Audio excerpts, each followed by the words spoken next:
Ya, selamat malam para pemirsa dan pembaca CNN Indonesia. Kembali lagi kita di Setroom atau Secret at Newsroom. Ini adalah program talk show yang disiarkan secara live streaming di kanal CNN Indonesia dan juga akan disiarkan ulang di kanal YouTube CNN Indonesia. Dan pada malam hari ini kita akan membahas topik yang nampaknya menjadi concern kita bersama, yaitu utang pemerintah. Nah, utang pemerintah yang setiap periode nampaknya selalu mengalami kenaikan dan selalu berubah-ubah begitu ya, fokus atau sektor utamanya yang diutamakan. Nah, apakah utang ini akan menjadi dilema baru begitu? Meskipun pada saat ini fokus utang pemerintah sudah bergeser dari lembaga pemberi kreditur ataupun dari negara pemberi kreditur ke surat berharga, tapi masih menjadi problematika sendiri bagi kita masyarakat Indonesia untuk mengetahui sebetulnya seberapa efektif utang luar negeri kita dan juga utang pemerintah dalam negeri begitu untuk digunakan untuk pembangunan. Apakah sudah dirasakan? Apakah pembangunannya sudah cukup atau malah ini bisa menjadi suatu apa ya, bisa dikatakan warisan utang bagi anak cucu kita 10 tahun atau 20 tahun mendatang. Kita akan bahas selengkapnya pada malam ini dengan narasumber yang kompeten dan sudah hadir bersama saya. Langsung saja saya sapa. Yang pertama ada Pak Faisal Basri, peneliti ekonom senior dari Indef. Selamat malam Pak Faisal. Selamat malam. Ya, apa kabar Pak Faisal? Alhamdulillah baik. Baik, dan saya sapa juga selanjutnya ada Justinus Prasto, staf khusus Menteri Keuangan. Selamat malam Mas Pras, apa kabar? Malam Mas Aldi, kabar baik.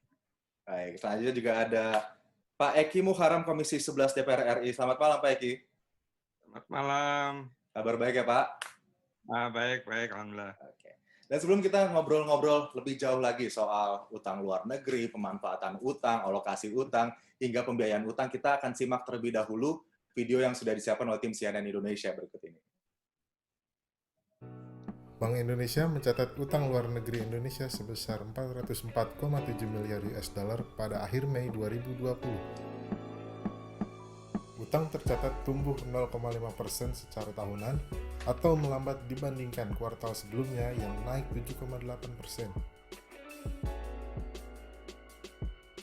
Perkembangan tersebut dipengaruhi oleh arus modal masuk pada surat berharga negara seiring dengan meredanya ketidakpastian pasar keuangan global dan tingginya daya tarik aset keuangan domestik.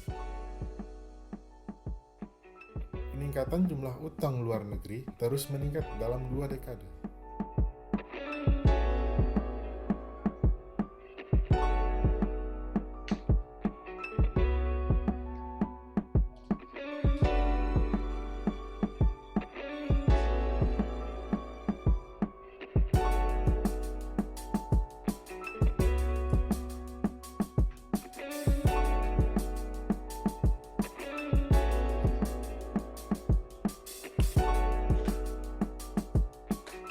Ada peningkatan hampir 2 kali lipat dari era SBY ke era Jokowi.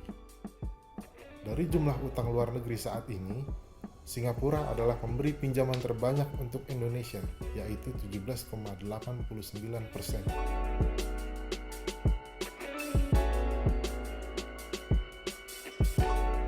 Pada era Presiden Megawati, Amerika Serikat adalah pemberi pinjaman terbanyak, yaitu sebesar 74,2%. Dan di era Presiden SBY, Singapura adalah pemberi pinjaman terbanyak, yakni sebesar 20,6%. Ya, di masa pandemi saat ini, pemerintah kembali menetapkan atau memutuskan ya utang sebagai salah satu skema pembiayaan untuk menghadapi pandemi virus corona. Dan di tengah langkah-langkah lain sedang dikejarkan, realokasi dana APBN, stimulus-stimulus yang diberikan, dan juga bantuan sosial. Sebetulnya seberapa efektifkah utang luar negeri ini digunakan oleh penyerapannya di masyarakat dan juga di lembaga-lembaga negara. Saya langsung saja mungkin yang pertama tanya ke Mas Prastowo.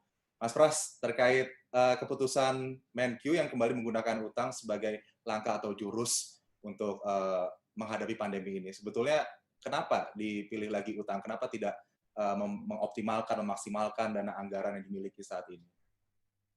Ya, Mas Aldi, di masa pandemi ini tidak banyak pilihan.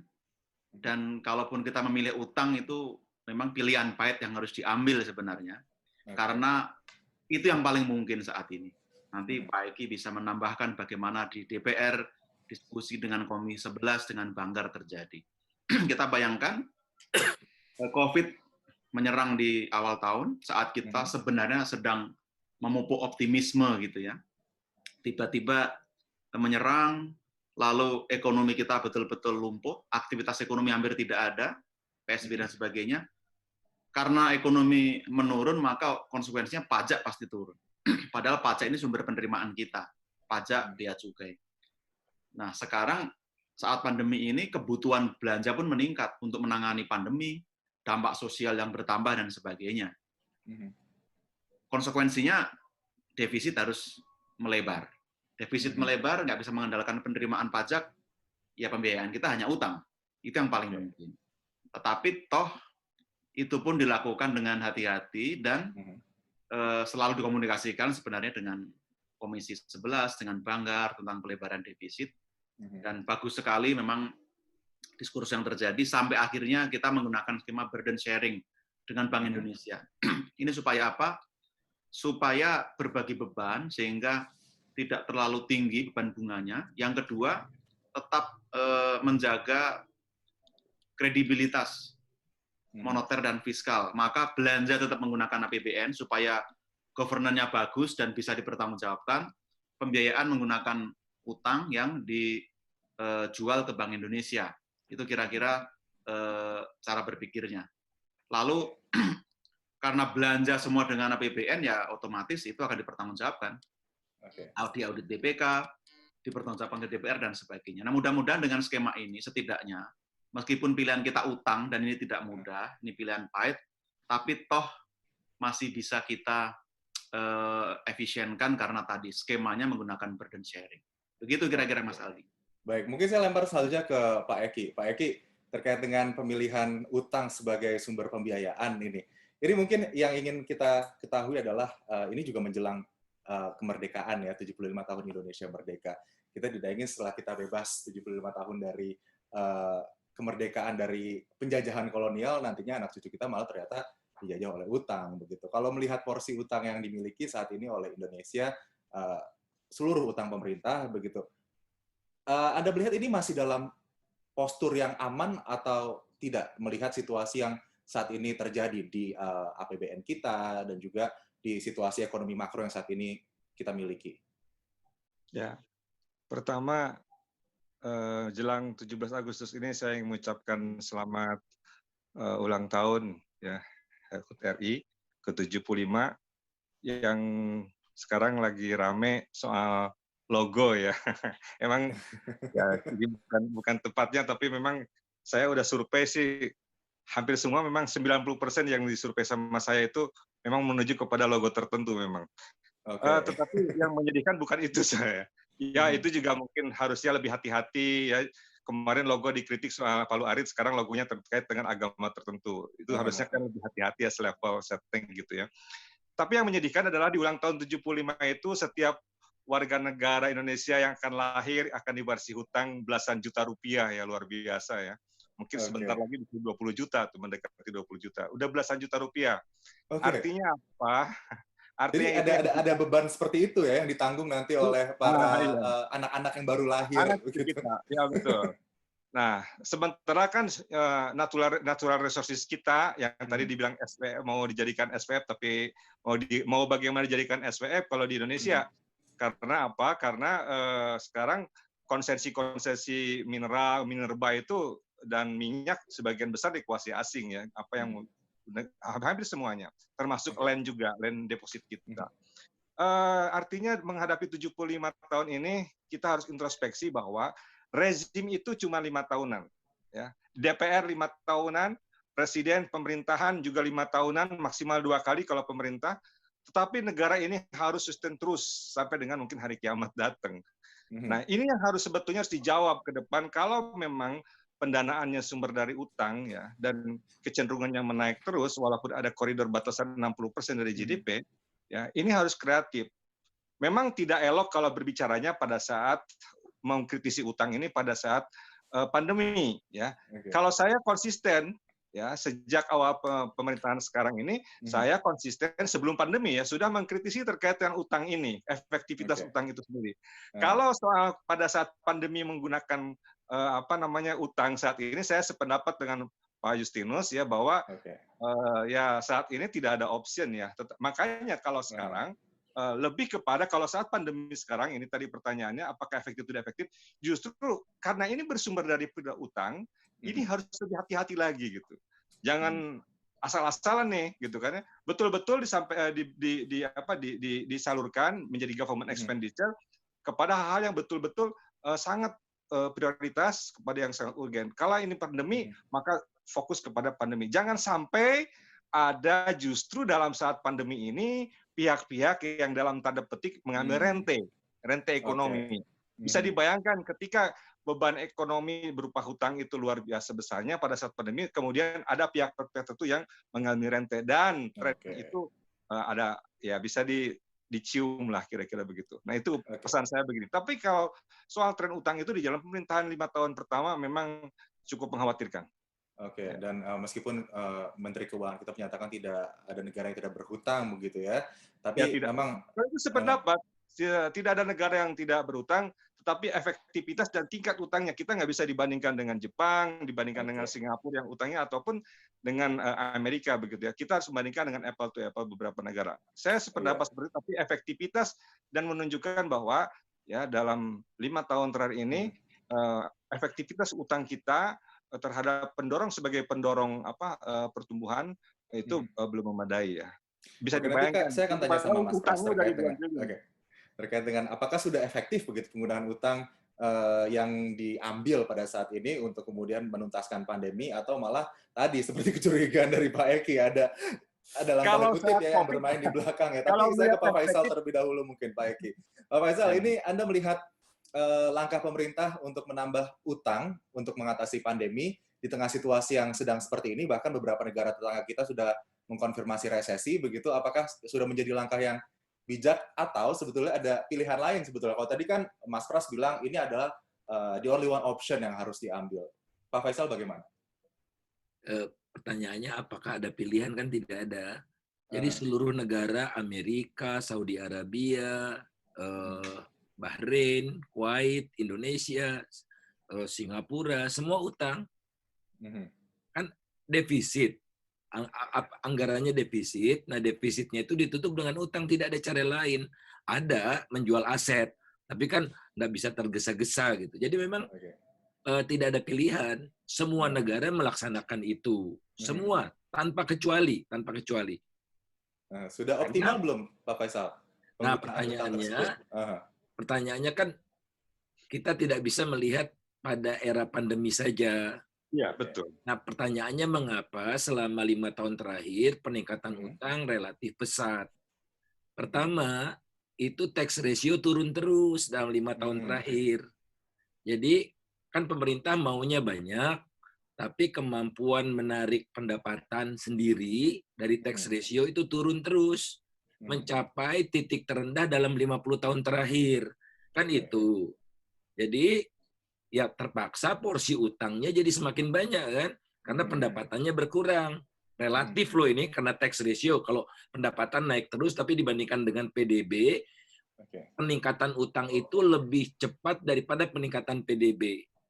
Kedua, oleh karena itu ada masalah kalau di zaman Orde Baru hubungan antara utang dengan pertumbuhan itu clear. Karena apa? Seluruh utang luar negeri tadi yang ditampakkan itu digunakan untuk investasi. Nah, di era pasca reformasi itu tidak ada lagi dibeda-bedakan, pokoknya untuk apa saja. Jadi rumusnya di era Orde Baru itu penerimaan dalam negeri dikurangi pengeluaran rutin, itu tabungan pemerintah. Nah, tabungan pemerintah dipakai untuk investasi, tapi tabungan pemerintahnya kecil, utang luar negerinya disebut penerimaan pembangunan. Oleh karena itu, utang luar negeri itu harus untuk belanja belanja kapital, capex. Nah, kalau sekarang rumusnya pokoknya pengeluaran dikurangi penerimaan, defisitnya itu dibayar oleh utang, mau untuk apa saja tidak jelas. Nah, yang menarik adalah utang naik, kok pertumbuhan ekonomi turun. Nah, berarti ada masalah yang harus ditelaah, penggunaan utangnya efektif tidak. Kedua, yang nyata di era Jokowi, pembangunan makin boros. dalam bentuk apa? ICOR-nya di era Pak Jokowi itu 6,5%. 6,5, nggak pakai persen. Jadi untuk menambah 1 kilometer jalan misalnya, kita membutuhkan 6,5 unit modal. Di era Orde Baru sampai Pak SBY rata-ratanya cuma 4,3.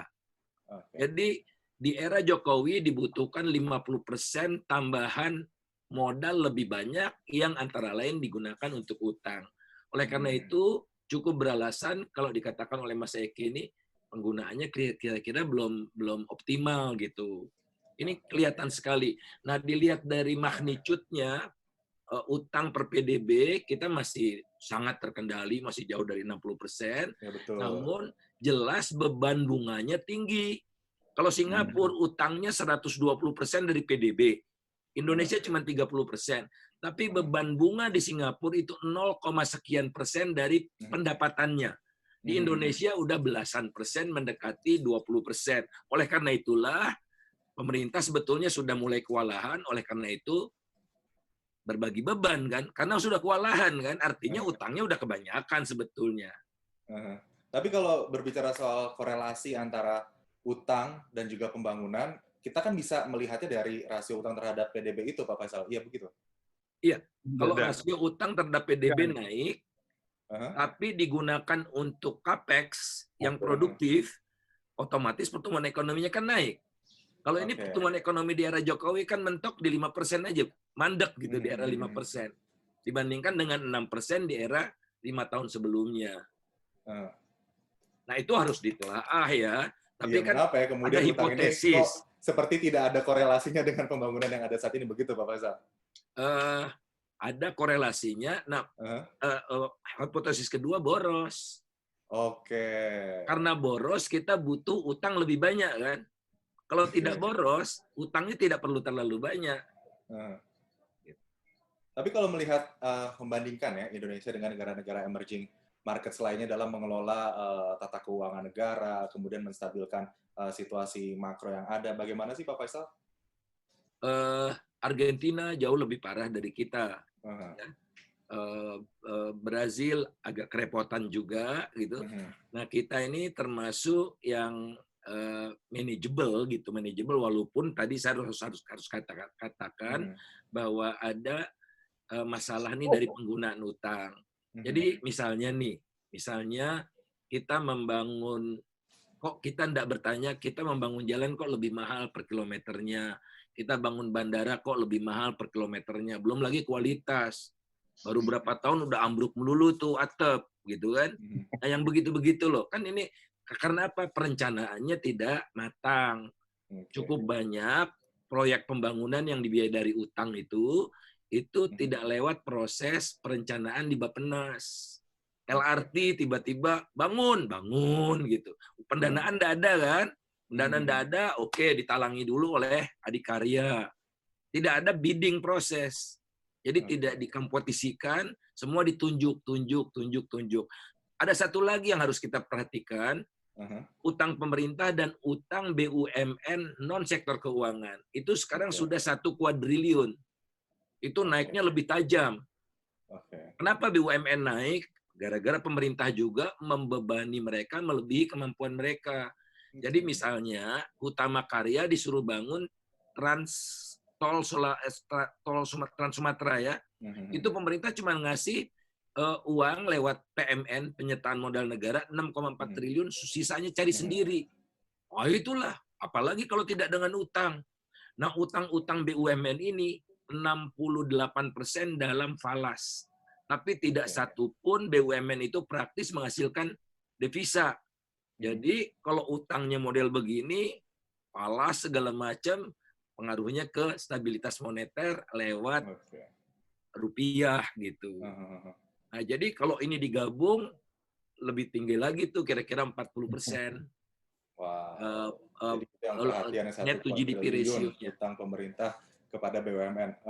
Tapi BUMN-nya jangan sektor keuangan. Banyak teman-teman ekonom sendiri, utang pemerintah menggunung karena utang bank-bank BUMN dimasukkan. Ya bank BUMN itu utangnya banyak karena uang yang mereka himpun dari masyarakat ya itu utang buat BUMN itu Bank jadi BUMN. dikeluarkan sektor keuangan lah.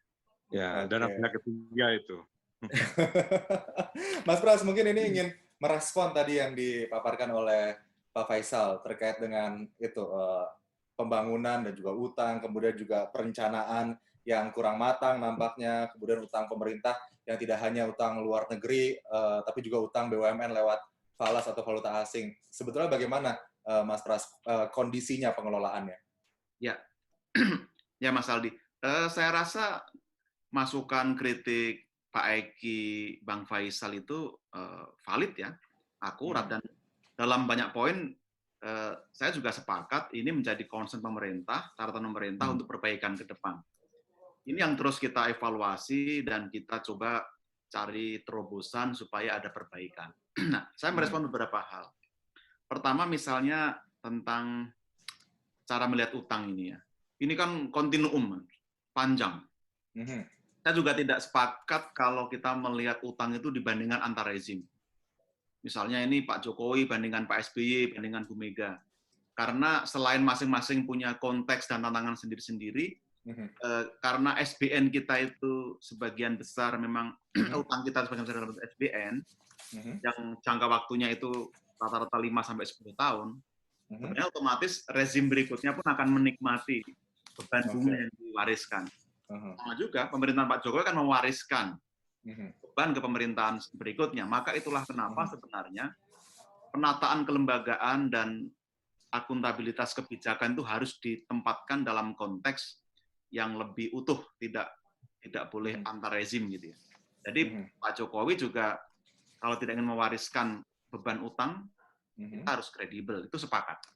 Dan ini yang dibuat Kementerian Keuangan juga bukan karena melayani rezim sebenarnya, tapi juga ini sebuah kontinuum gitu. Nah, itu yang pertama. Yang kedua, terkait angka. Memang saya setuju tadi Pak Eki, kalau angka itu rawan mengecoh kalau membandingkan tidak apple to apple.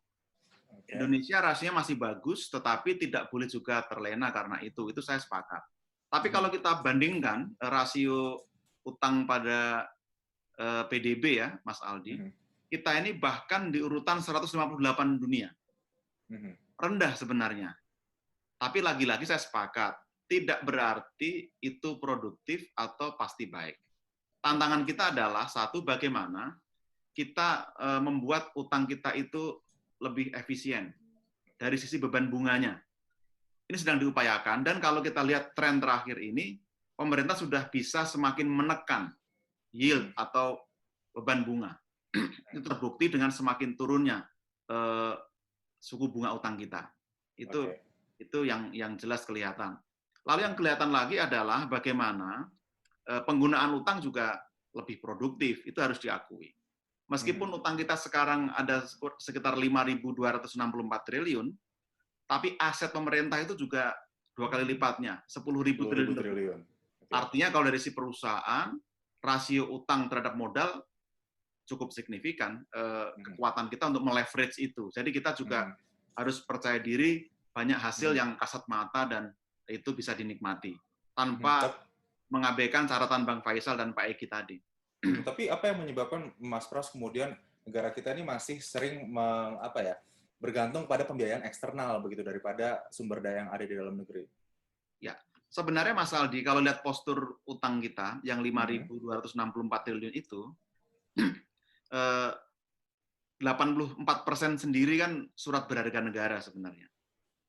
Dan sebagian besar itu adalah utang domestik dalam mata uang rupiah gitu ya, bukan falas. Jadi sebenarnya dari sisi itu relatif lebih aman dan kita semakin besar porsinya. Meskipun juga investor asing juga banyak memegang itu. Tapi setidaknya itu akan lebih bagus governance-nya karena ada tanggung jawab, ada akuntabilitas, karena utangnya ke publik bukan ke negara. Nah, saya mau satu hal yang tadi penting adalah pajak. Sepanjang penerimaan pajak kita ini belum optimal, rasio pajak kita dibanding negara lain itu tidak comparable atau setidaknya tidak sejajar, itu akan berat. Karena penerimaan pajak itu juga menunjukkan kemampuan kita membayar utang. Nah, jangan sampai kemampuan kita juga menurun, melemah, padahal ya pasca pandemi beban kita meningkat. Ini tantangan buat kita. Dan ini tugas kita semua, saya rasa, punya ownership kepada masa depan bangsa ini. Siapapun kita, ini penting. Yang kita upayakan sekarang adalah bagaimana pasca pandemi ini kita bisa punya manajemen utang yang baik. Sisi lain, optimalisasi penerimaan pajak itu bisa lebih baik sehingga bisa mengejar ketertinggalan untuk menutup beban utang tadi, Mas Aldi. Iya, Mas Pras, kalau berbicara soal pembangunan sendiri yang terhenti karena pandemi, bagaimana kemudian kita bisa mengkatalis atau mengukur ya penggunaan utang ini pada saat penambahan utang di kala pandemi ini bisa sangat dirasakan langsung kepada masyarakat di lapisan terbawah begitu. Ya ini terkait dengan struktur belanja kita ya. Memang di masa pandemi mau tidak mau efektivitas utang itu tidak bisa diukur dalam produktivitasnya sebagaimana bisnis atau dalam masa normal. Tapi utang lebih diukur menurut saya efektivitasnya karena konteks pandemi kita fokus di 3 hal.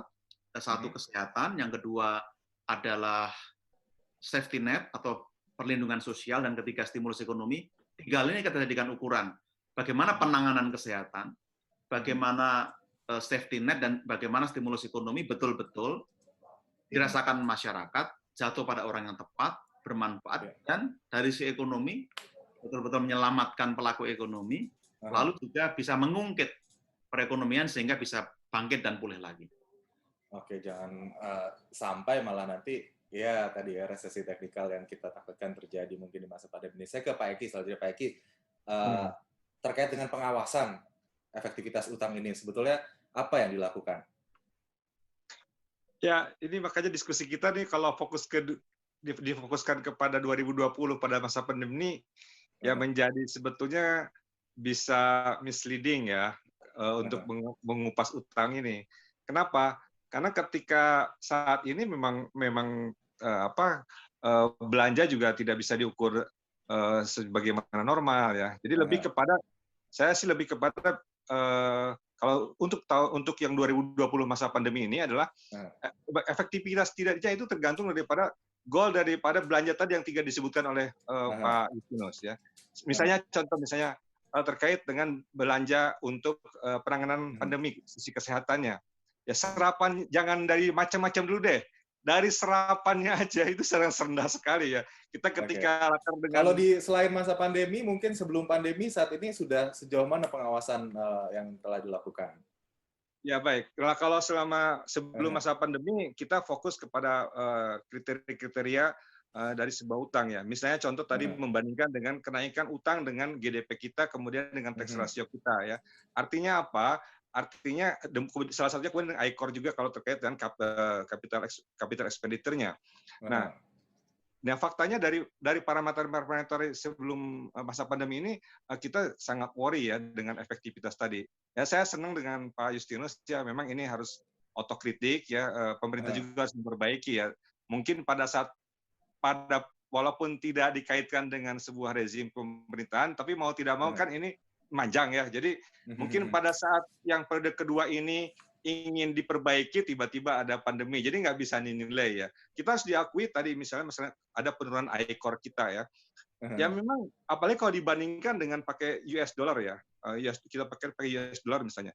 Memang pemborosan, saya kebetulan di bidang audit ya, pemborosan terkait dengan belanja-belanja infrastruktur kita luar biasa. Sangat-sangat luar biasa ya.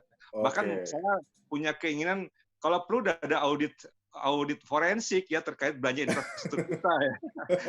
Karena tapi pemborosan itu juga markup-nya luar biasa ya.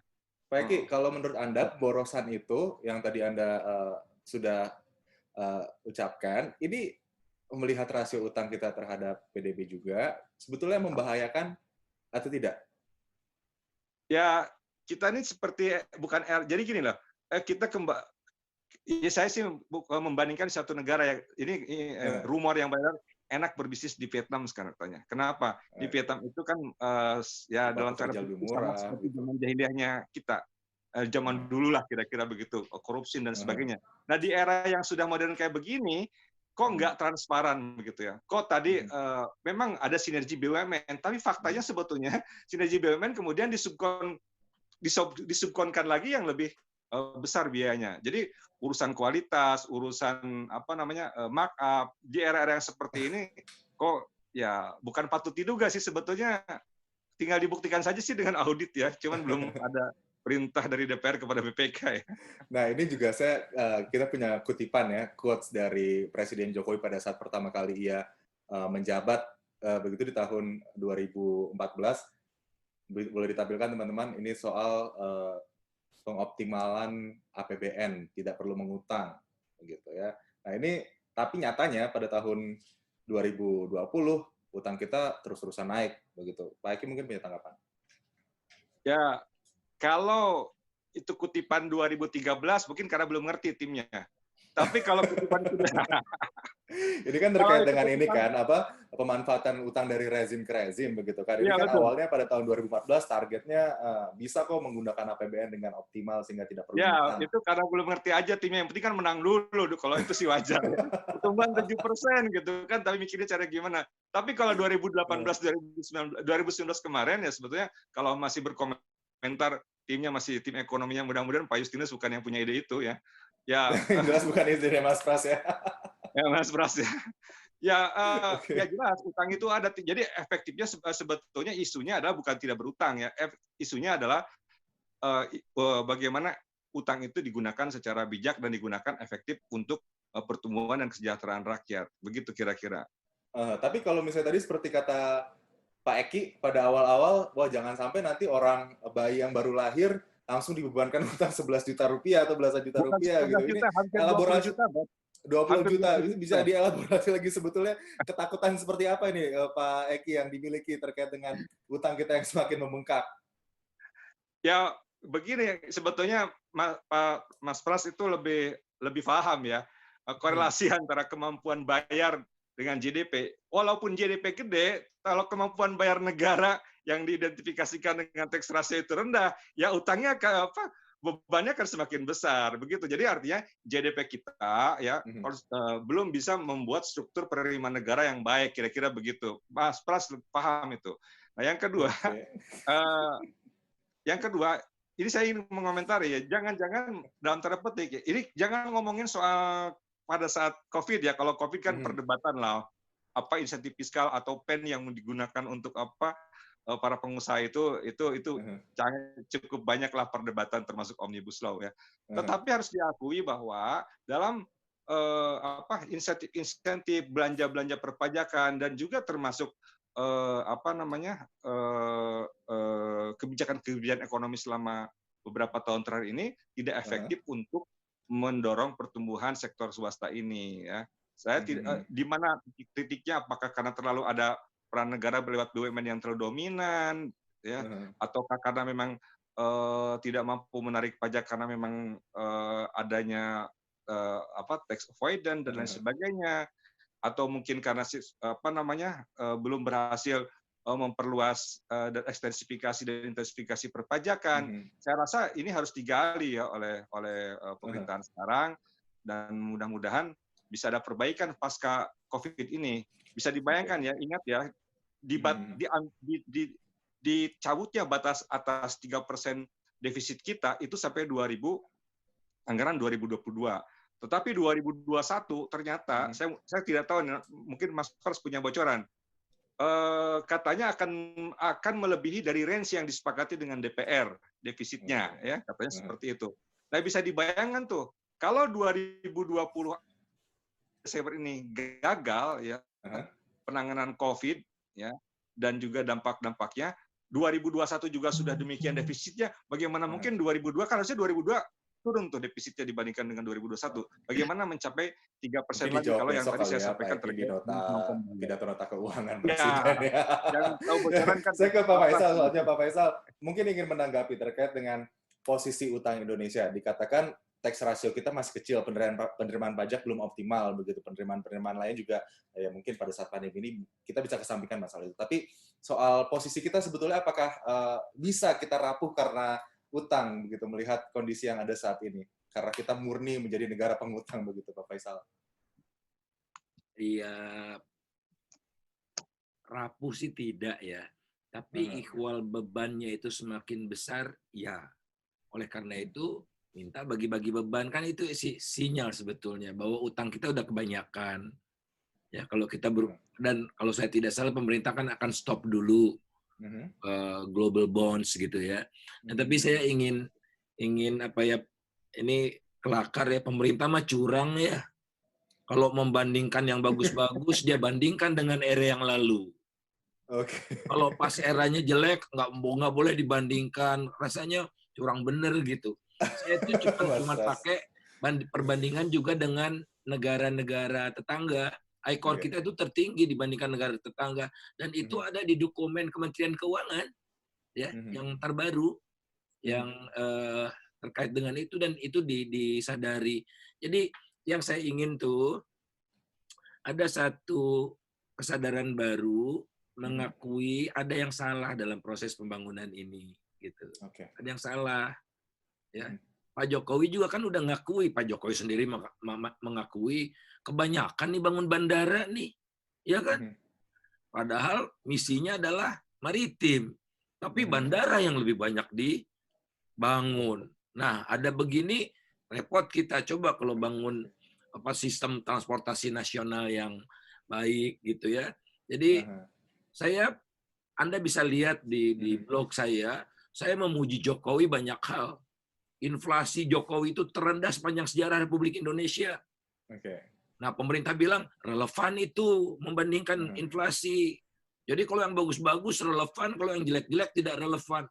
Jangan curang deh pemerintah gitu ya. Saya fairness aja, saya tidak punya agenda apa-apa, tapi ingin betul-betul Pak Jokowi menyadari ada yang salah di dalam proses ini gitu. Contohnya ya banyak sekali lah, Anda bisa lihat. Kemudian yang berikutnya, kalau kita tidak mau menyadari ada yang salah, tidak mungkin tax ratio. Jadi ini bukan salah Pak Jokowi loh. Ini tax ratio turun sebelum era Pak Jokowi juga gitu. Tapi Pak Jokowi gagal untuk menekan menghentikan penurunannya. Jadi ada yang salah. Nah, contohnya salah bagaimana? Contoh nyata nih ya, investasi meningkat. Di era Jokowi investasi itu tertinggi sepanjang sejarah juga. Nah, tapi kenapa investasi besar hasilnya sedikit? Nah ini saya kasih contoh konkret. Investasi banyak ratusan triliun di industri smelter nikel, tapi peningkatan pajaknya nol besar. Nol besar. Dan itu sudah Kementerian Keuangan sudah mulai menyadari ada yang salah ini pengelolaan nikel kita gitu. Jadi investasi banyak tapi nilai tambahnya lari keluar semua. Jadi nah kalau kita identify ini berhasil gitu ya, nah baru kita sadar, oh ada nih sumber masalah, berarti tesis Pak Luhut selama ini salah, harus dikoreksi. Kalau nggak mau dikoreksi, mundur dia gitu. Jadi jelas kok sumber masalahnya siapa, jelas gitu. Nah, kita ingin justru bantu Pak Jokowi mengidentifikasi agar akar masalahnya terselesaikan. Kalau dari sisi investasi sendiri sebetulnya bagaimana sih Pak Faisal? Kalau investasi kita bagus, ya. World Investment Report bulan Juni yang dikeluarkan oleh ANTED, Indonesia top 20 di dunia. Top 20. Indonesia nomor 18. Vietnam nggak ada di top 20 itu, nggak ada Vietnam. Tapi pembisik Pak Jokowi bilang kan kita kalah sama Vietnam. Siapa bilang investasi kita lebih tinggi per PDB ya, investment per GDP itu lebih tinggi dari Vietnam. Nah jadi diagnosisnya aja salah. Makanya keluarlah Omnibus Law itu. Nah padahal diagnosisnya salah. Jadi investasi kita bagus. Investasi kita jauh dari jeblok. Tapi hasilnya kecil. Kenapa? Boros itu. Nah, ayo bikin Omnibus Law untuk melawan pemborosan. Nah, setuju saya. Berarti kalau melihat situasi yang ada saat ini, pujian-pujian dari lembaga pemerintah ataupun World Bank ini sudah relevan ya diberikan kepada Indonesia. Betul. Buktinya investasi meningkat. Kemudahan berbisnis meningkat. Tapi ada satu elemen yang dalam kemudahan berbisnis yang tambah rusak terus, yakni apa? Trading across the border. Itu tambah buruk. Nah, jadi nggak usah pakai omnibus, trading across the border-nya diperbaiki, naik bisa nomor 40 bisa, tanpa omnibus. Gitu. Karena di mata pengusaha sumber masalah di Indonesia adalah korupsi. Nomor 2, Itu juga yang inefisiensi bikin birokrasi kadang-kadang pemerintah. suka ini ya, asing sulit untuk menginvestasikan uangnya karena Tapi melihat tingkat sorry, kalau korupsi Pak ya. Jokowi lebih banyak dengar dari Muldoko dan Pak Rosan, ya sumber masalahnya KPK. Makanya KPK-nya diperlemah, kan gitu. Udah jelas kok. KPK jadi ASN kasihan. Oh, itu dia. Padahal dia banyak mantan ASN ke situ. Pembisiknya itu. Itu tadi ya salah arah layarnya mungkin, padahal udah ada sumber yang cukup besar untuk dikelola begitu Pak Faisal. Iya, betul. Mas Pras mungkin ingin menanggapi ini cukup sepertinya membuka mata kita, menyetrum lah sesuai dengan acara kita pada malam hari ini ya, setrum untuk membuka, oh iya juga ya, sebetulnya posisi investasi kita cukup baik, sudah menjadi negara investment grade, tapi kenapa justru malah banyak persoalan-persoalan di belakangnya begitu, Mas Pras? Ya, saya sepakat dengan Bang Faisal tadi. Untuk bisa melakukan perbaikan kebijakan harus jujur memang. Terbuka, semua data informasi dibuka, duduk bareng, sekaligus ya apapun didengarkan, sepahit apapun didengarkan, itu mutlak. Saya juga mau membandingkan begini, rasio penerimaan pajak terhadap utang pemerintah. Posisi kita saat ini itu sama dengan posisi Pak SBY tahun 2006. Artinya tidak ada kemajuan? Artinya rasionya sama sekitar 27%. Penerimaan pajak terhadap total utang itu porsinya 27%.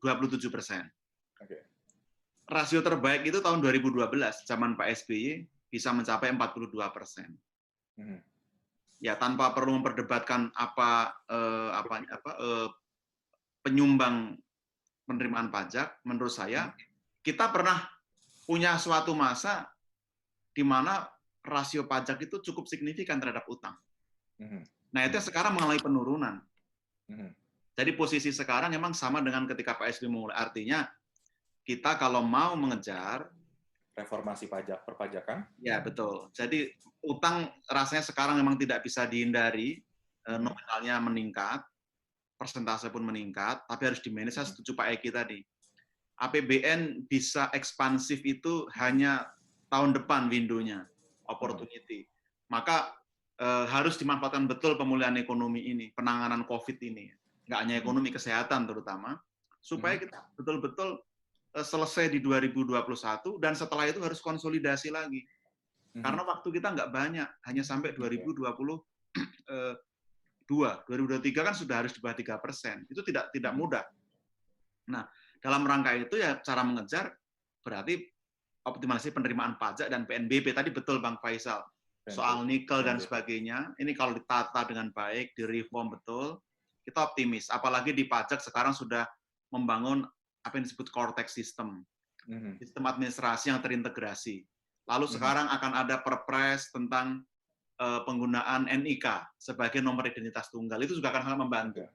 Perbaikan-perbaikan ini perlu dikawal terus. Bang Faisal, Pak Eki mengawal seperti ini, kita kawal bareng-bareng, supaya kita betul-betul menuju kepada titik yang betul-betul optimal karena effort kita gitu. Itu yang kita harapkan, Mas Aldi.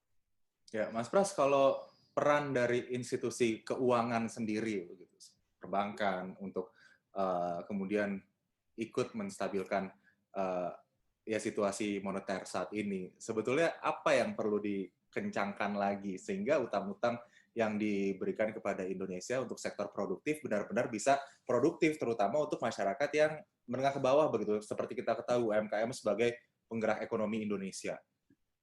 Ya, saya mulai dari yang pertama tadi Bang Faisal soal investasi.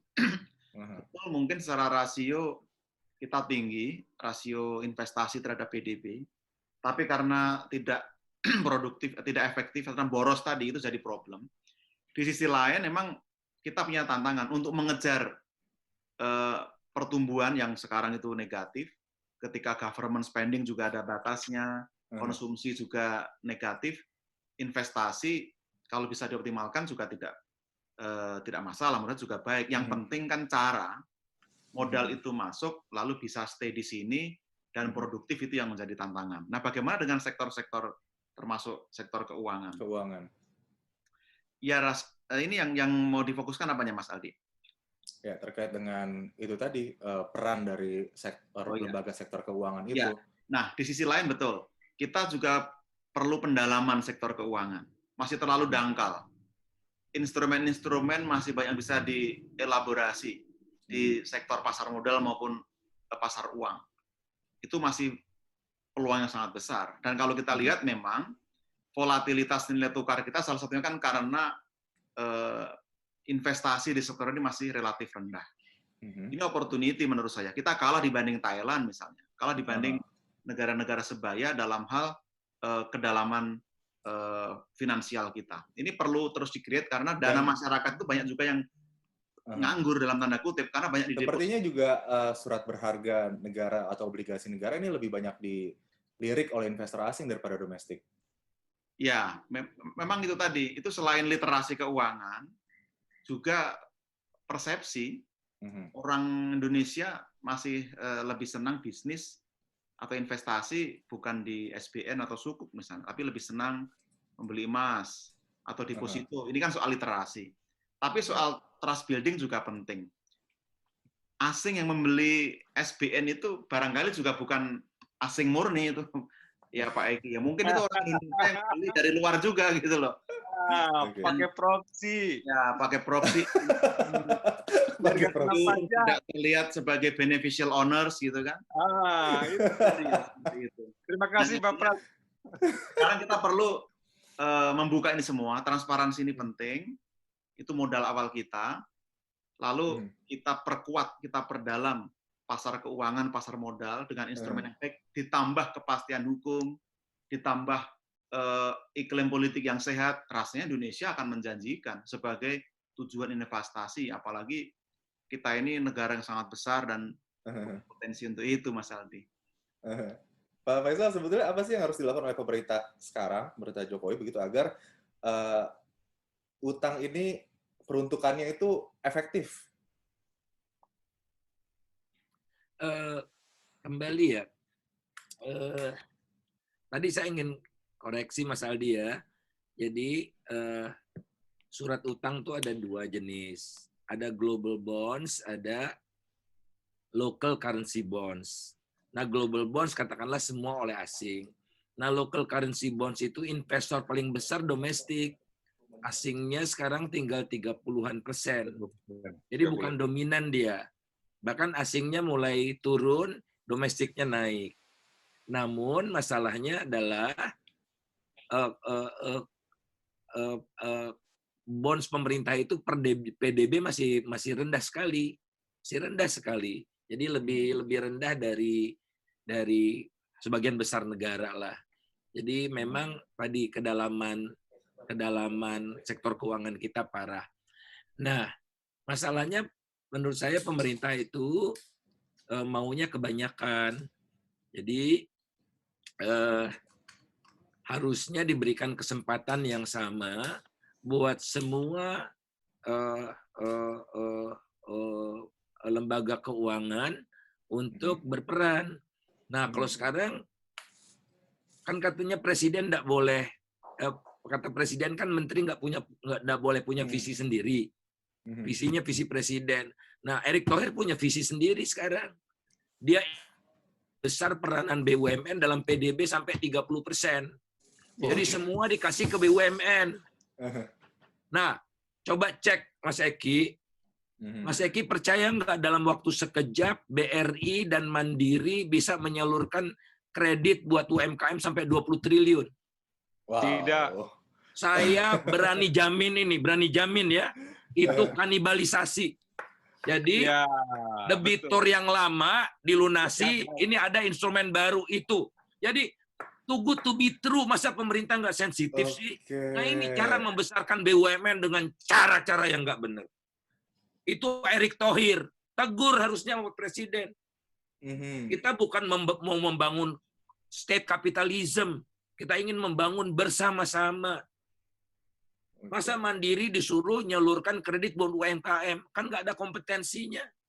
Ya udah, kan yang penting target kan kanibalisme. Itu tolong diperiksa. Padahal pengalihan Makanya saya katakan APBN sudah tadi, dilakukan besar-besaran nampaknya ya. seolah-olah penyaluran kreditnya meningkat tapi tidak efektif karena itu juga orangnya. Oke. Nah ini loh yang saya benci tuh itu. Saya berani jamin loh, ya taruhan saya penjara, silahkan saya dipenjarakan kalau saya salah. Oke. Kanibalisme itu terjadi, Pak Faisal. Terjadi, sudah terjadi, bukan akan loh, sudah terjadi. Coba bayangkan, kredit UMKM 20 triliun itu berapa ratus ribu UMKM. Hebat banget dalam sebulan bisa dapat nasabah baru 100 ribu UMKM. Yang lagi bermasalah COVID ini. Ya tentu saja si debitur mau, ini ada skema yang lebih baik, bunganya disubsidi pemerintah, dijamin segala macam. Jadi dibohongin pemerintah itu sama bank-bank BUMN itu. Oke.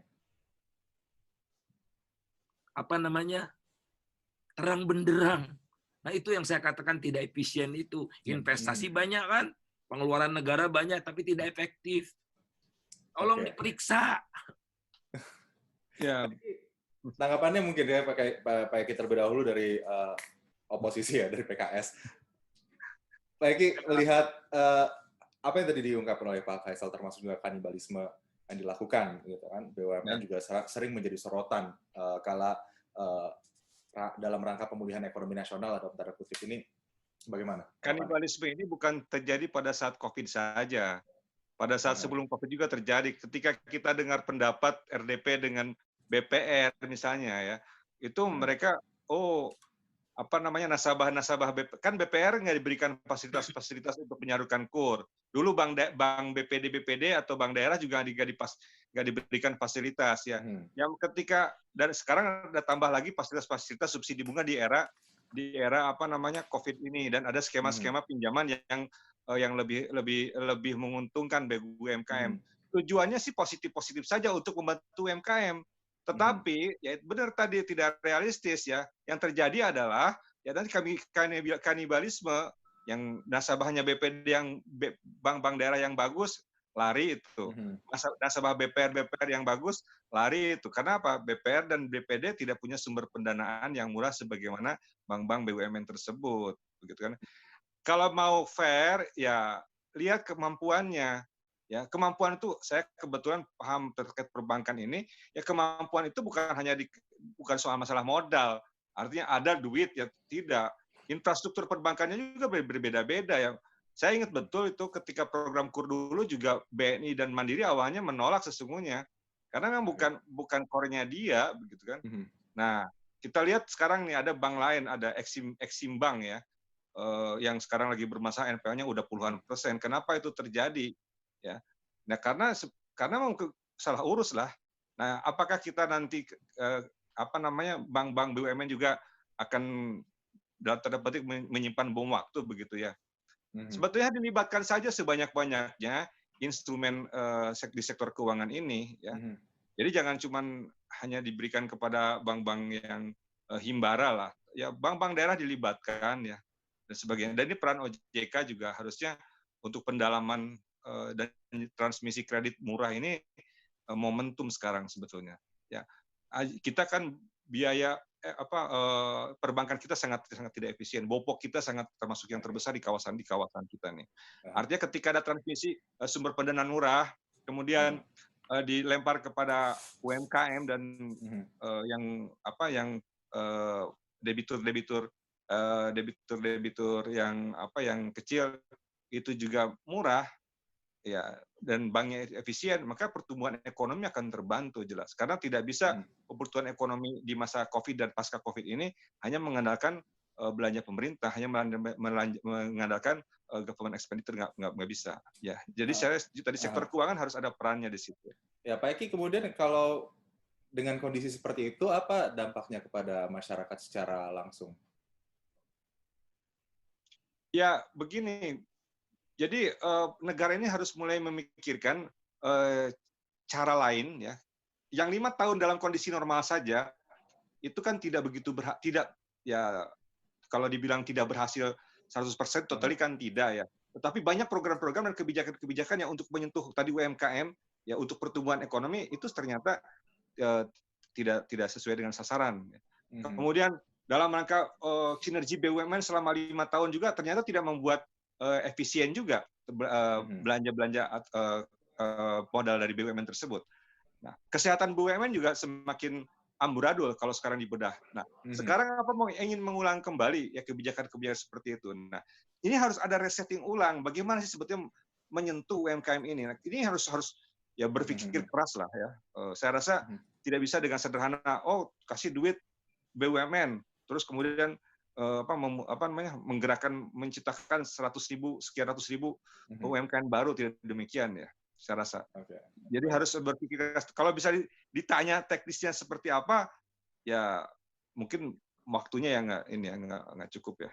Iya, Mas Pras, wah ini cukup lumayan banyak nih kritikannya dari Pak Faisal, dari Pak Eki. Sebetulnya sedikit Pak Aldi, ya Mas Pras itu yang udah mengerti apa yang harus ya Mas Pras kadang-kadang di luar ini dia mengerti sebetulnya ya, dibilang mengerti, cuman kan mungkin ya sangat mengerti lah dia.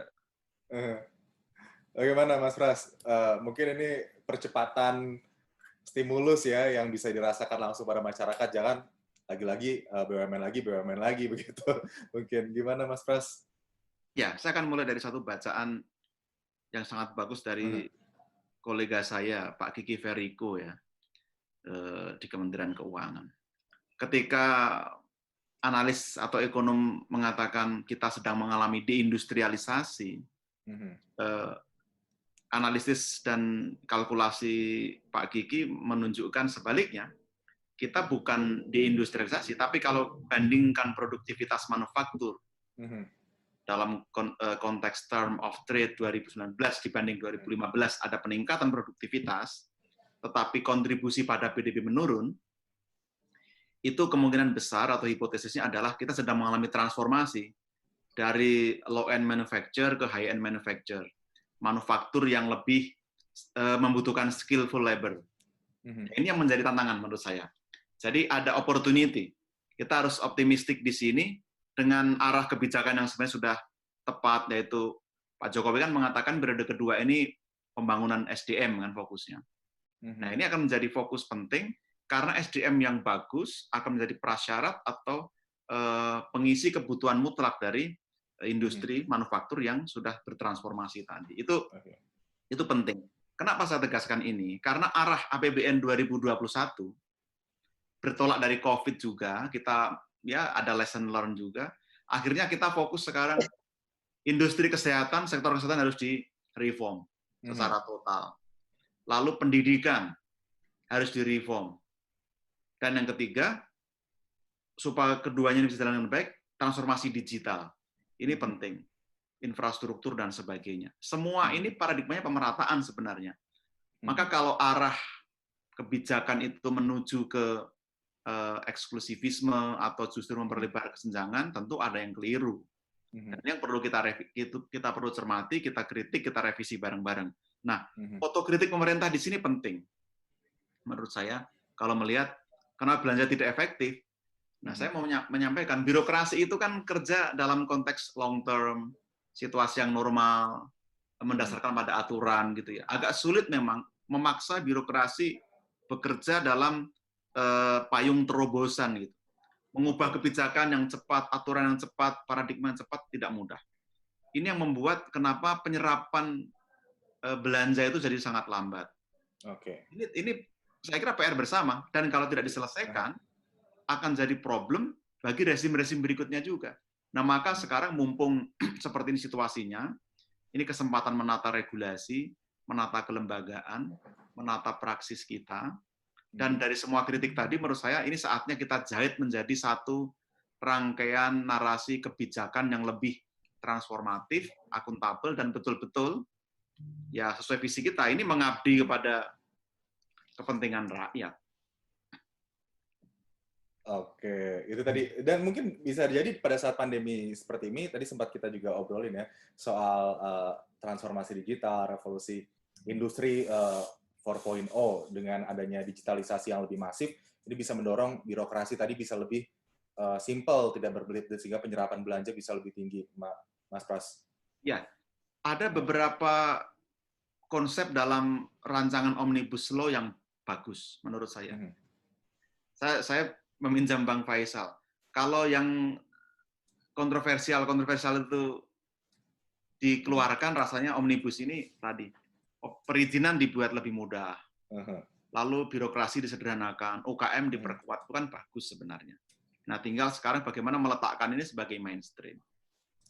Saya ingin melihatnya begini, ini apa yang menjadi concern dari Bu Sri Mulyani juga.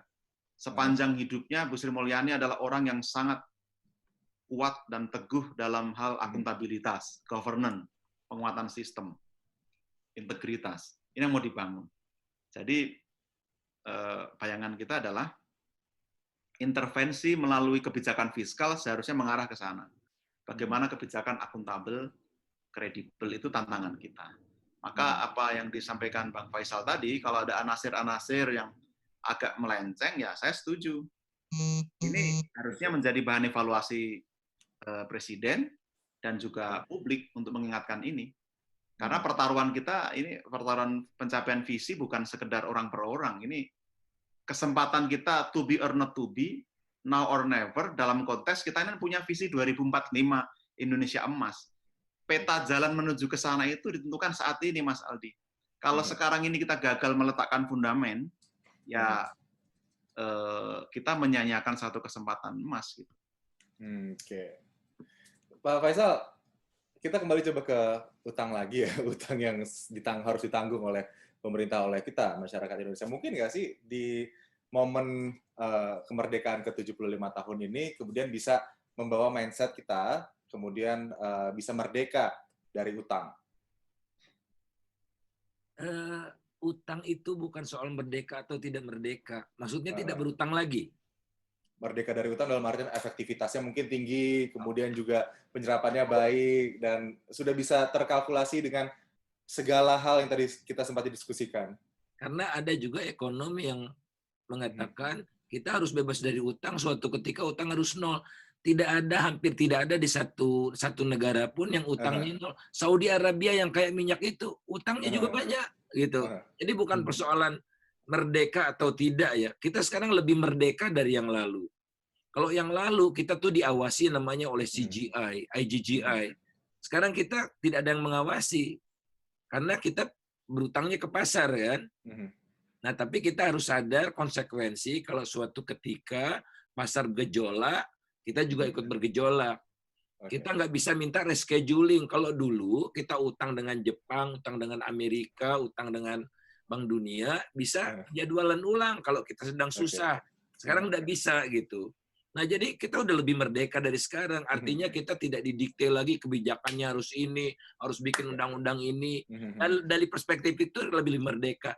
Namun, kadang-kadang kemerdekaan yang kita miliki itu tidak membuat kita disiplin.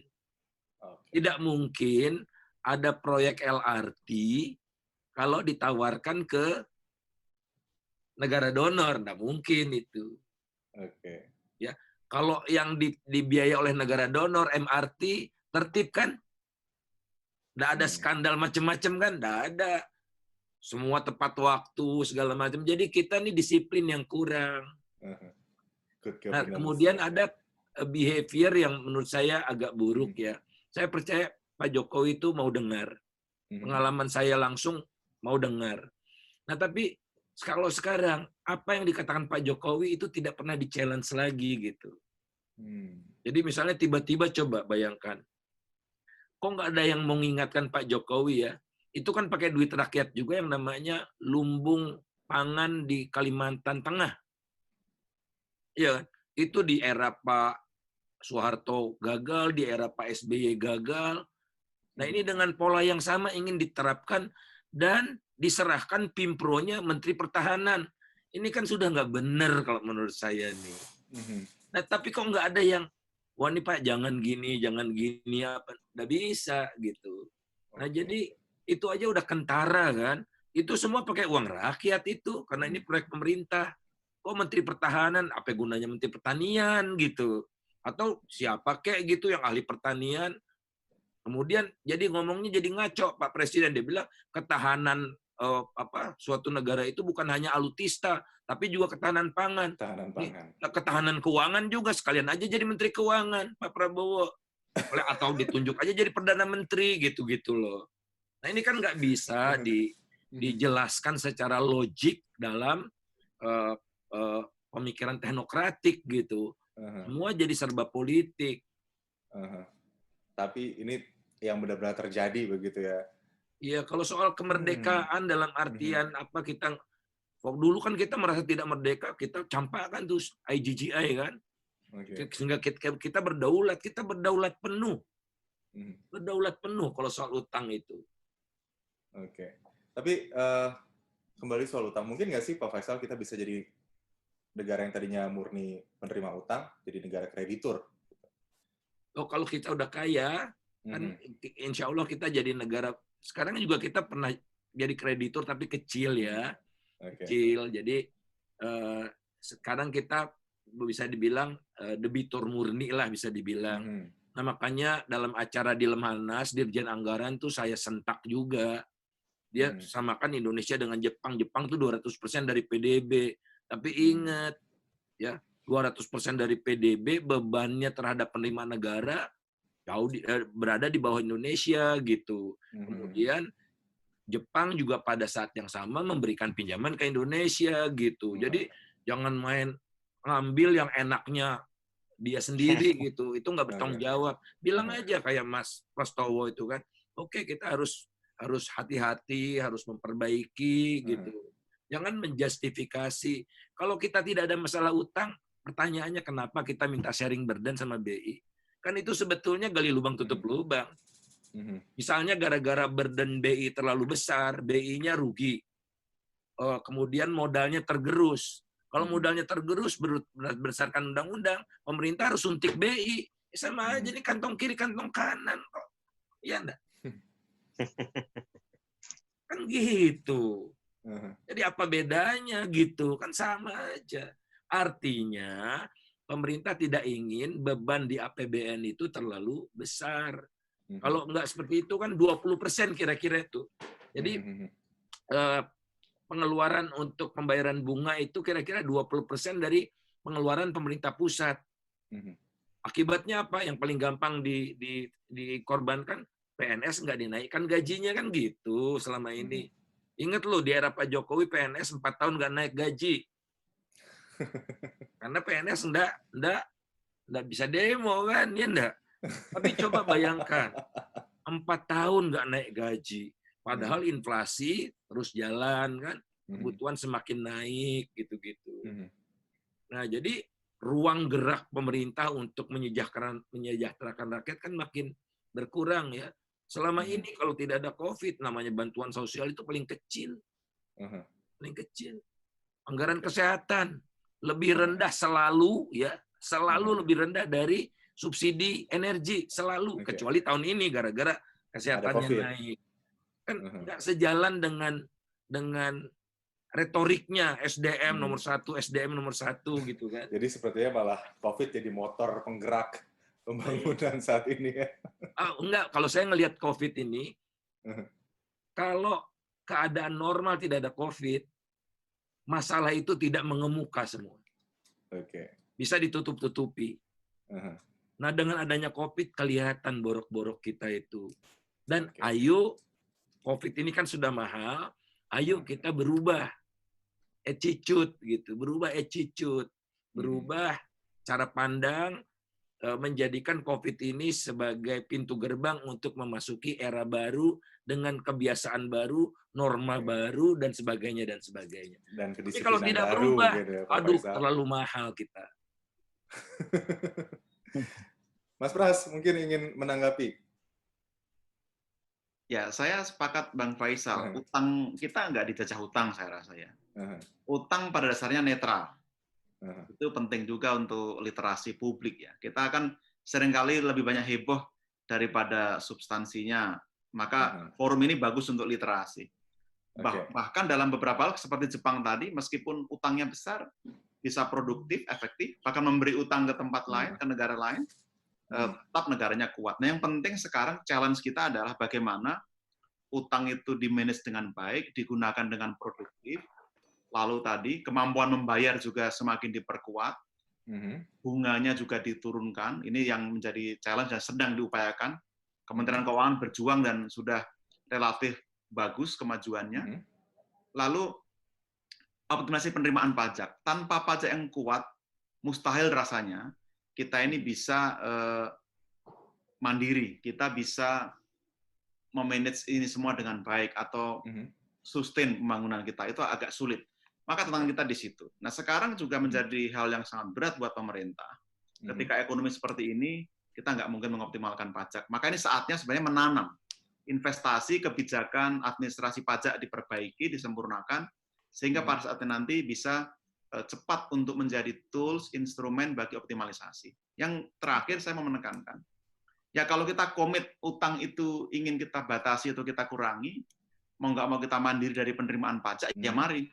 Kita semua komit menjadi pembayar pajak yang baik. Jangan sampai ada dusta di antara kita juga, gitu kan. Jangan sampai ada dusta di antara kita. Yang teriak-teriak utang tidak boleh itu juga nggak membayar pajak misalnya. Tapi juga jangan sampai yang seolah-olah membantu pemerintah itu sebenarnya punya maksud supaya tidak membayar pajak, itu kan juga tidak baik. Rasanya ini yang perlu kita cermati, dan di Indonesia tantangan kita adalah bukan kelas menengah, tapi kelompok kaya, super kaya yang harus disadarkan terus, mereka itu tumpuan dan harus punya kesadaran yang tinggi secara moral. Apa yang harus dibangun kesadarannya, Mas Pras? Kalau kita melihat bantuan sosial atau BLT yang diberikan oleh pemerintah untuk masyarakat kelas menengah ke bawah, begitu. Kalau berbicara soal konsumsi rumah tangga sebagai penyumbang pendapatan negara kita, berbicara soal konsumsi pasti yang lebih tinggi konsumsinya adalah mereka yang menengah ke atas, begitu. Sementara mereka sekarang lebih cenderung untuk hold daripada untuk mengeluarkan uangnya. Sebetulnya mereka yang di kelas menengah ke bawah ini apakah benar-benar bisa membantu percepatan penerimaan lewat konsumsi rumah tangga dengan dana BLT yang diberikan?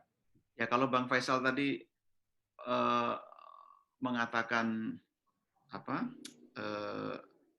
kita punya tantangan soal trust, saya mau, dan pandemi itu mengungkap banyak borok, pandemi juga mengungkap hal baik. Indonesia ternyata negara terbaik kelima di dunia yang paling dermawan. Ini kan luar biasa. Kita ini punya tepuk tangan ya buat negara kita. Tinggal kita bangun trust-nya. Kenapa kalau bayar pajak kita tidak sedermawan ketika menyumbang? Nah, ini otokritik buat pemerintah juga. Mas Pras, ya, itu dermawan itu, coba bandingkan dengan persentasenya. Besar dari bawah, yang di mana yang dermawan itu? Ya, saya itu apa tadi? Jangan-jangan yang dermawan malah yang di bawah. Oh iya. Bukan yang di atas. Nah, ini berkorelasi tadi. Persepsi publik tentang belanja. Kalau belanjanya baik, tepat sasaran, bermanfaat buat publik, itu kan willingness to pay-nya juga tinggi. Itu juga harus kita bangun terus. Maka ini kan saling mengandaikan.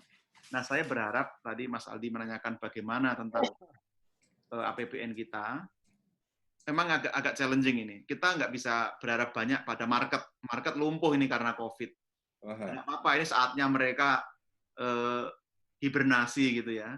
Lalu nanti bisa lebih baik. Lalu masyarakat juga lumpuh karena kehilangan pekerjaan, kehilangan penghasilan. Semua berharap pada negara, pada pemerintah yang bukan tidak punya masalah, kan begitu. Tapi itu tadi, kita mencoba lakukan optimal. Ini juga challenge buat pemerintah untuk lebih baik lagi. Dan saya keoptimis pasca pandemi pemerintah akan lebih baik dalam arti semakin revitalize dan punya paradigma yang lebih bagus. Saya tidak mengatakan welfare state, tapi akan punya paradigma yang lebih melayani publik lah itu. Karena banyak yang ngawasi sekarang, dari awal udah banyak dikontrol gitu, Mas Aldi. Oke. Jadi mungkin tadi ya, ini kita sudah berbicara mungkin berbagai indikator menunjukkan bahwa tidak membahayakan itu mungkin utang pada saat ini. Tapi mungkin saya ingin memberikan pertanyaan yang sama kepada narasumber pada malam hari ini. Apa yang kemudian ingin disampaikan pesan kemerdekaan, terutama dalam hal utang ini ya kepada masyarakat Indonesia? Apa yang harus bisa dipahami oleh masyarakat Indonesia terkait dengan utang kita, dan apa yang bisa dilakukan? Mungkin Pak Eki terlebih dahulu. Ya. Pertama, jangan membebani utang kepada bangsa kita, anak cucu kita, melebihi kapasitas fiskal, melebihi kapasitas finansial dari negara dan penduduk Indonesia. Artinya? Artinya, ya, ketika ada utang yang sekarang mencapai hampir 20 juta per warga negara Indonesia, tanpa adanya peningkatan pendapatan penduduk yang tadi menengah bawah, ya, itu kan terbebani secara emosional maupun secara beban negara. Yang kedua adalah saya ingin mengetuk nih, Pak Mas Pras tahu bagaimana peran daripada elit ekonomi Indonesia kepada pajak bila dibandingkan dengan aset dan income-nya itu belum relevan. Kita masih ditopang oleh pajak pertambahan nilai dan PPh 21. Artinya apa? Kontribusi elit ekonomi, ya, orang-orang terkaya di Indonesia dan kelompok terkaya di Indonesia kepada perpajakan itu sebetulnya masih kurang dibandingkan dengan negara-negara yang lain.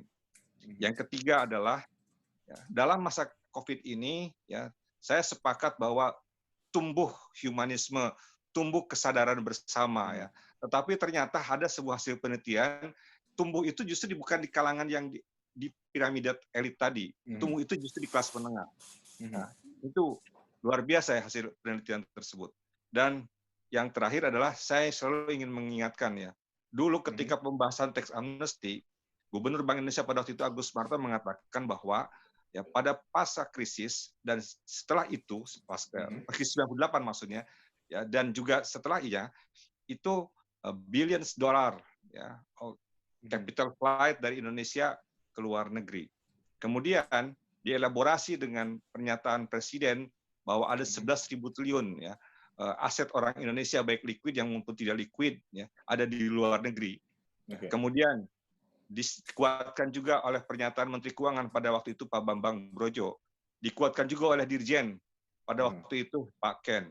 Apindo juga mengakui, ya, pada waktu itu walaupun dengan jumlah yang lebih kecil, ya, sesungguhnya ya, kalau mereka mau care kepada Indonesia, ya, maka tinggal di-switch saja. Walaupun banyak perdebatan bahwa aset-aset tersebut sesungguhnya sudah dalam tanda petik melalui proksi sudah datang ke Indonesia, ya. Tetapi justru sekarang harus membuktikan mereka-mereka yang telah mendapatkan manfaat ekonomi puluhan tahun di Indonesia, ya. Ayo, saya ketuk kembali ketika tax amnesty juga sebagaimana Presiden, bisa nggak mereka bukan justru malah minta fasilitas dari negara, tetapi justru saatnya mereka itu adalah membantu dalam tanda petik, membantu negara, membantu perekonomian yang pada akhirnya, ya, manfaat ekonominya akan kembali kepada elit ekonomi itu sendiri. Kalau itu terjadi, maka saya yakin utang itu lambat laut bisa ditahan atau bahkan mungkin bisa menurun. Demikian. Mungkin kata proklamator, jangan tanyakan apa yang negara bisa berikan, tapi apa yang kita bisa berikan kepada negara, begitu ya. Tapi nggak utang 20 juta per orang juga kali ya. Oke, Pak Faisal, selanjutnya pesan kemerdekaan, terutama merdeka dari pemikiran-pemikiran buruk tentang utang yang dimiliki oleh Indonesia, serta tadi beberapa variabel-variabel yang sebenarnya memberatkan kita untuk trust kepada pengelolaan utang yang manageable. Ya, pertama saya ingin menutup persoalan utang itu dengan mengatakan utang itu bukan sekadar utang. Utang bagian integral dari kebijakan fiskal. Jadi, jangan nanti dikritik kalau ekonomi bagus, pertumbuhan tinggi, penerimaan pajak tinggi, pemerintah tidak berutang baru. Nah, pemerintah Jerman masih terus mengeluarkan utang, tapi dia reprofiling. Jadi dia berutang dengan bunga yang lebih murah, dengan beban yang lebih murah, untuk membiayai utang sebelumnya ditarik tuh, dibeli oleh pemerintah dari pasar, itu karena bunganya tinggi. Jadi kembali, jangan, ini pejabat juga bilang, suatu ketika nanti kita tidak akan berutang, utang kita akan nol. Enggak, utang itu instrumen inherent dari kebijakan fiskal. Gitu. Itu yang terpenting bagi saya sebelum kita sudahi ini pesan tentang utang. Kemudian yang kedua, mau tidak mau kita itu harus realis dalam artian kita tidak bisa semua lebih besar pasak daripada tiang. Ya, jadi Jepang itu berutang, itu cuma artinya fiskalnya dia lebih besar pasak daripada tiang kan, tapi di trade-nya dia surplus, di investasinya dia surplus. Nah kalau kita triple defisit, investasi kita lebih besar dari saving, impor kita lebih besar dari ekspor. Kemudian itu tadi penerimaan negara lebih kecil dari pengeluaran negara. Jadi lahir batin totalitas kita nih lebih besar pasak daripada tiang. Jadi tolong kalau ingin bandingkan, terutama pejabat seperti Dirjen Anggaran itu ya, itu melihatnya jadi ada sesuatu yang salah pada diri kita kan. Oke, setidaknya kita berutang untuk meningkatkan kapasitas agar kita bisa mengekspor lebih banyak. Sampai sekarang 75 tahun merdeka, struktur ekspor kita masih didominasi oleh komoditas. Jadi persentase ekspor manufaktur di dalam ekspor barang itu masih di bawah 50%. Tapi untuk pelipur lara kita bikin definisi sendiri. Jadi kalau berdasarkan statistik pemerintah 70% ekspor manufakturnya. Nggak perlulah kita pakai standar internasional supaya kita bisa bandingkan. Nah, mengapa 70%? Karena CPO udah dianggap industri. Secara internasional CPO itu belum industri gitu.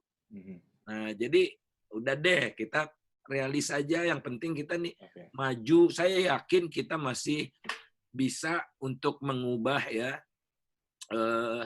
Tapi inilah kita punya TAP MPR ya, punya Undang-Undang Dasar, punya Propenas, punya RIPIN, RIPIN itu rencana pembangunan industri nasional segala macam, tapi bukannya diterapkan keluar industri 4.0. Itu tidak ada di kan kita negara hukum, semua harus berlandaskan pada hukum kan. 4.0 itu bertentangan dengan RPJM, bertentangan dengan macam-macam itu. Nah, jadi ayo kita tertibkan bernegara ini, tidak bisa caranya begini gitu ya. Terakhir, saatnya Indonesia itu terlalu kompleks, diserahkan seluruhnya kepada pemerintah pusat. COVID mengajarkan pada kita betapa di ujung tombak dari penyelesaian masalah bangsa ini ada di daerah. Jadi ayo pasca COVID kita perkuat daerah. Kita perkuat daerah, kita bangun fondasi otonomi yang lebih bertanggung jawab dan sebagainya itu, sehingga insya Allah akan lebih murah. Karena masalah di setiap provinsi berbeda-beda, yang paling tahu masalah adalah provinsi itu sendiri. Nah, kita tingkatkan kompetensi mereka, kita tingkatkan kemampuan mereka. Jangan justru sekarang kecenderungannya pemerintah pusat mengambil satu demi satu kewenangan dari daerah ke pusat. Nah, itulah hakikat dari kemerdekaan tatkala kita semakin mampu menyerahkan kepercayaan ya kepada daerah. Karena kita beraneka sekali, tidak bisa diselesaikan dengan satu kebijakan yang rata, homogen, berlaku untuk semua, beda sekali. Makasih. Ya, Mas Pras, mungkin terakhir, pesan agar terbebas dari perasaan terbebani atau terjajah oleh utang. Karena mau tidak mau masyarakat ini sudah menstigmakan bahwa utang ini menjadi beban yang harus dipikul nanti berpuluh-puluh tahun sampai dengan anak cucu kita nanti ada di dunia. Ya, Mas Aldi, terima kasih. Pertama, saya ingin berterima kasih pada Pak Eki dan Bang Faisal untuk diskusi yang sangat bagus pada malam hari ini. Yang kedua, pesan kemerdekaan, terutama selama masa COVID ini tentu sangat spesial. Kita diberi kesempatan untuk merefleksikan, mengontemplasikan apakah kebijakan ekonomi kita sudah sesuai dengan visi para pendiri bangsa. Apa artinya merdeka waktu itu? Mudah-mudahan juga kita pikirkan sama hari ini dan ke depan. Yang kedua terkait utang. Utang bukan hal yang buruk, tapi bukan berarti harus bisa ugal-ugalan soal utang. Yang penting tata kelola yang baik, akuntabel, kredibel. Dan Kementerian Keuangan, pemerintah ingin memastikan kita juga sekarang melakukan reformasi, pembiayaan, pengelolaan utang dan sebagainya, supaya betul-betul kredibel dan produktif sehingga bermanfaat buat publik. Lalu yang terakhir, merdeka berarti mandiri. Kalau tidak mau utang atau pengen utangnya berkurang, ya mari cari pembayar pajak yang baik. Pajak adalah kunci kemandirian bangsa. Jadi rasanya itulah spirit kemerdekaan kita terkait dengan masa pandemi utangan pajak. Mudah-mudahan diskusi kita ini mencerahkan banyak orang, Mas Aldi. Terima kasih. Jangan lupa juga ya, utang luar negeri yang digunakan juga digunakan untuk pemerataan pembangunan agar dari Sabang sampai Merauke merasakan pembangunan yang sama. Betul. Dan bisa jadi pembayar pajak yang taat dan juga patuh. Sebelum saya tutup, saya juga punya ini opini dari para pembaca CNN Indonesia. Dan sebelum acara kita mulai, tadi kita sudah kumpulkan opini terkait dengan dijajah utang ini. Langsung saja kita tampilkan ini CNN opini terkait dengan topik kita malam hari ini. Ditanyakan menurut pembaca CNN Indonesia, apakah Indonesia bisa bebas dari utang? 68,2% menyatakan atau berpendapat tidak. Oh, ini sepakat juga ya kita pada malam ini. Nggak mungkin ya kalau kita bisa bebas dari utang. Next, selanjutnya. Terkait dengan sektor mana yang paling penting untuk dibiayai oleh utang negara, 38,4% ini menyatakan pendidikan, kemudian 34,5% kesehatan, infrastruktur 13,1%, dan UMKM 14%. Selanjutnya,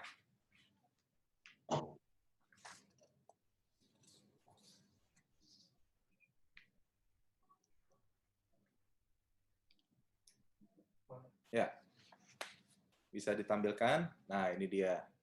Ada pendapat yang disampaikan oleh Farid MFW, banyak. Tarif listrik turun, BBM murah, mengikuti harga minyak dunia, iuran BPJS semakin murah, dan lain-lain. Ini tadi kita tanya soal apakah Anda sudah merasakan manfaat utang negara bagi kesejahteraan masyarakat.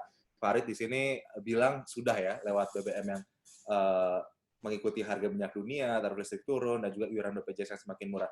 Selanjutnya ada juga pendapat dari Sam Pas Thomas, ya kalau mudik atau bepergian antar provinsi, pasti merasakan manfaatnya, pakai internet pun itulah manfaat infrastruktur. Kemudian Timan Suseno beropini bahwa udah ngerasain ikut nanggung beban kalau cuma buat ngebangun jalan bupatiku juga ngebangun jalan, bahkan jalan provinsi kalah bagus dengan jalan di kabupaten. Wah, ini sepertinya sudah baik ya good governance di pemerintah daerahnya. Selanjutnya ada @j_novenda, tidak akan pernah dirasakan oleh kalangan paling bawah menurutnya. Utang di samping menata negara juga dipakai menggemukkan aset mereka. Mereka dalam tanda kutip. @palaisme menyatakan sudah uang media ataupun industri perfilman sudah mulai merambah ke luar daerah. Kemudian juga ada dari @fikram.k_ belum terasa bagi saya, terutama di Indonesia bagian timur sini, mulai dari pendidikan dan juga kesehatan. Nah, itu dari pendapat opini kita dari para pembaca CNN Indonesia.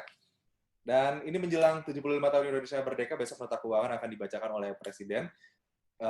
Utang, kita sama-sama sepakat ya, jangan ini menjadi beban pemikiran yang terlalu besar, tapi bagaimana pemerintah lewat good governance yang baik, kita masyarakat bisa mengawasi penggunaannya, begitu jangan sampai kita lengah terkait dengan tadi beberapa hal yang bisa saja kemudian menyimbolkan bahwa negara kita menggunakan uang yang kita miliki lewat utang tersebut dengan sembrono atau yaitu tadi bisa menimbulkan spekulasi-spekulasi yang tidak baik di mata publik. Ini tugas tidak hanya pemerintah tapi juga seluruh masyarakat Indonesia agar penggunaan APBN kita benar-benar sesuai peruntukannya untuk masyarakat dan dari masyarakat juga lewat tadi kepatuhan, kedisiplinan dari masyarakat untuk membayar pajak dan lain-lain. Semoga kemerdekaan ini menjadi kemerdekaan di tengah masa pandemi ini jadi semacam setruman ya untuk kita agar kita bisa buka mata lebih lebar terkait dengan aset-aset negara yang kita miliki dan juga bisa kemudian ikut ambil alih dalam mengisi kemerdekaan dengan hal-hal yang produktif apa yang kita bisa lakukan untuk negara, tidak hanya menunggu bola tapi menjemput bola. Terima kasih narasumber yang hadir pada malam ini. Mas Justinus Prastowo, terima kasih. Mas Aldi, Bang Faisal. Pak Faisal Basri, terima kasih. Pak Eki, terima kasih. Semoga ini benar-benar bisa bermanfaat dengan para pembaca kita. Mas Eki. Ya. Terima kasih. Dan jangan lupa Setrum akan selalu hadir tiap minggunya dengan beragam topik lainnya dan dengan narasumber-narasumber pastinya juga berkompeten di bidangnya. Dan saya, Aldi Hawari, pamit dulu. Undur diri, selamat malam. Dan selamat Hari Kemerdekaan Indonesia ke-75 nanti. Sampai jumpa. Assalamualaikum. Salam. Ini harusnya 17 Tahun 45.